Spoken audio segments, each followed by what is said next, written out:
Hello, everyone. Welcome to another episode of Tort Talk Thursday. As always, here with Joe Fantini. Joe, thanks so much for taking time to connect with us this week and share all the updates and insights in the world of mass torts. Thanks for having me, Susan. Always love getting together with you to go over the latest developments in this world that we live in of mass torts. Yeah, and before we hop right in and start talking about the different litigations, one, I just wanted to start off, and today's sponsor is Tort Experts. I just wanted to thank Tort Experts for sponsoring this episode. Just if you haven't had a moment to visit with them, I highly suggest you reach out to that team. The one thing that I'm most impressed with is that they've really redefined the legal case acquisition for law firms. They have this innovative approach, which integrates technology, data analytics, and the transparency to delivering a streamlined and efficient solution for law firms. So thanks again to Tort Experts for today's sponsorship.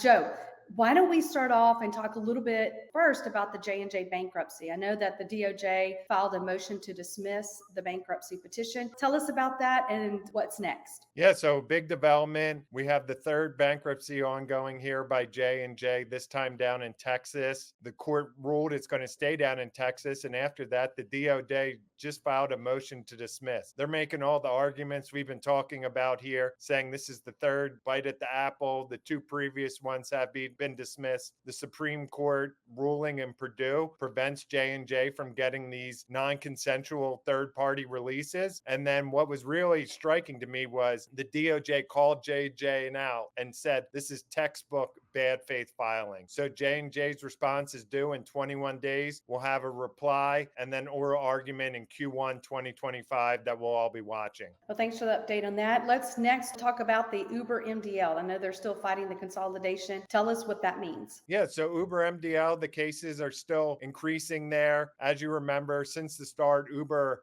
opposed the consolidation. Once it got coordinated in the MDL, they've been fighting it. They requested that the MDL be dismantled. That got denied. And now recently they took it all the way up to the Ninth Circuit, just had oral arguments there. What they're arguing is there's a clause in their agreement that says we can't have coordinated actions. This is a really big ruling, and it could impact everybody here in the mass tort industry because we could see other companies try to adopt that if it's allowed to survive. Previously, it was denied by the JPML, the MDL court in California. Now we're hoping the Ninth Circuit comes down on our side as well. We'll expect a ruling in a couple months on that. Great. We'll be following that litigation. Lastly, Suboxone. I know there's a motion to dismiss that's pending. Can you tell us a little bit more about that? Yeah, so Suboxone, we saw a lot of activity going on with this tolling agreement where basically everybody was submitting their cases to this list instead of filing in the MDL. About only 700 cases pending. I'm hearing over 10,000 cases on this tolling agreement. While that's ongoing, we see the usual tactics by the defendants. They filed a motion to dismiss, alleging that the design defect and the failure to warn claims are preempted. We're feeling pretty good on our response. Expect that motion to dismiss to be denied. We'll get these cases really cranking up with discovery in the beginning of next year.